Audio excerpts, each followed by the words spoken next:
just been the most interesting, exciting, maybe frustrating, bizarre election I can remember in watching these things. And I suspect some of you who are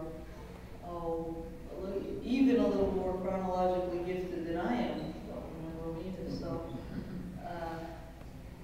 it's very, very strange. And at the same time, if you like this stuff, it just probably doesn't get better than this. What I thought we could do first is kind of review the bidding, how we got to where we are. You know, we went through about 425 primaries this year, and lots of YouTube downloads, lots of blogs. I don't know how many polls. I'm a junkie. I get online every morning, well, more than once a day, just to look at any new poll that's come out from any old state. I don't even care if it's New Hampshire. I can't wait to see it. And so we are barraged with all of this stuff.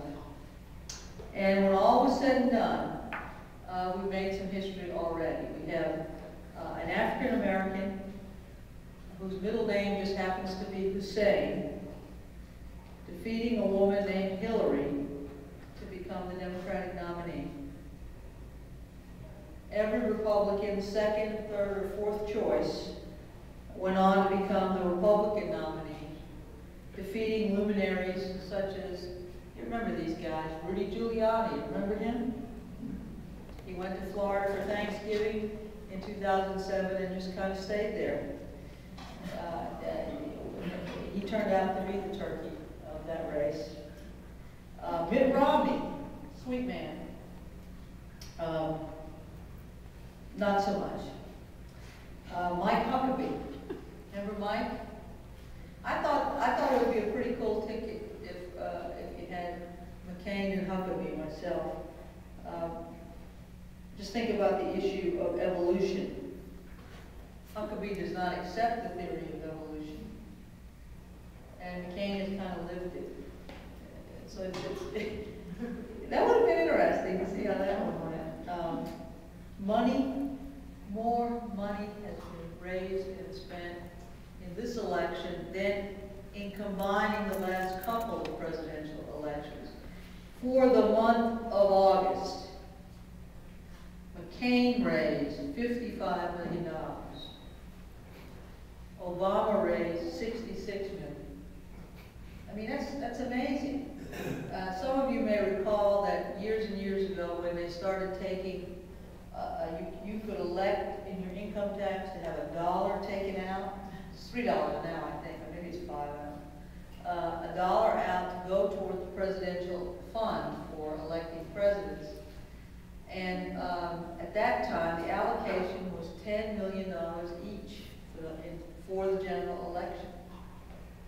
And now it's up to $84 million. People ask me, why, how can McCain be raising money right now when he said he will accept the limit of $84 million? And the answer is that while he's raising money, it's going to the Republican National Committee. It's not going to the McCain President Committee. It's going to the Republican National Committee, and they have no limits on what they can spend on his behalf. So there's a little bit of fooling around here in terms of the real limits on campaign spendings in presidential years. Senator Obama has said he was not going to accept the federal money, and mainly because he believed he could raise more than that, and so there you go. The thing that I think we have to understand about presidential elections, and really any election, is that campaigns do not seek to win every vote. Now, candidates do. Candidates think, if I just have a chance to talk with you, if we could just sit down together and you could hear my story, no matter what you think, you'd vote for me when all is said and done. And they really believe that in the end, they might very well be able to get 100% of the vote. The truth is, of course, they can't. And that's a good thing, but they don't have to. They just have to get one more vote than anybody else, in general. And so what they attempt to do is to target what political scientists call a minimum winning coalition, bringing together those groups and interests which, taken together, will give you just one more vote than anybody else gets. And what that leads to is a sense that this is doable. If I can just take this group and add to it this one and this one and this one, and just get a little bit past the other guy, I can win. And so they fashion a campaign and a message around that sort of collage of interests and groups. Political scientists and media specialists often talk about the 40-40-20 rule. And that is that in any election, when you're talking about Democrats against Republicans, that in any election, the Democrat is pretty sure to get 40%.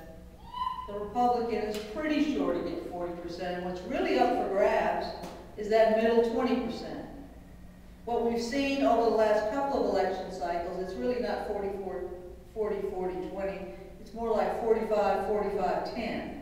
The battle for that 10%, which we call persuadable voters, sometimes you hear the term swing voters, is where the action is. Now, what do we know about swing voters? Well, they don't know a lot about politics. They're not people who keep up. They're not really sure what they think about stuff. So when you see an ad that you think is absolutely stupid, that makes absolutely no sense, has no logic to it, is just an appeal to some wacko view, and you can't figure it out, that ad's not for you. The fact that you might be somewhat interested in politics, or that you might be a partisan activist, or someone who, no matter what, you're probably going to end up on one's the Democratic side or Republican side. You're not a swing voter.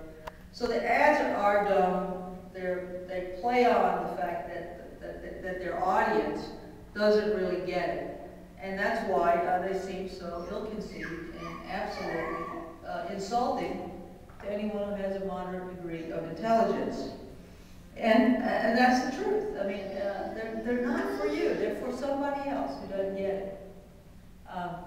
So when you say, well, that's an absolute lie, he never said that, or he never said it that way, it doesn't make any difference to who put the ad on. They know that they're exaggerating or spinning or just making stuff up. All they're interested in is going after that 10% that's out there and seeing if they can take enough of it to get to that 50% plus one of the votes. And that's what their bottom line is.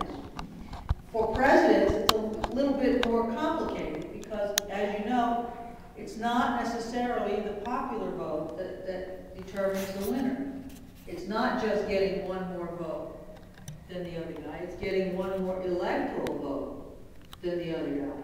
And that means the strategy for putting together a minimum winning coalition relies heavily on understanding what different states will do.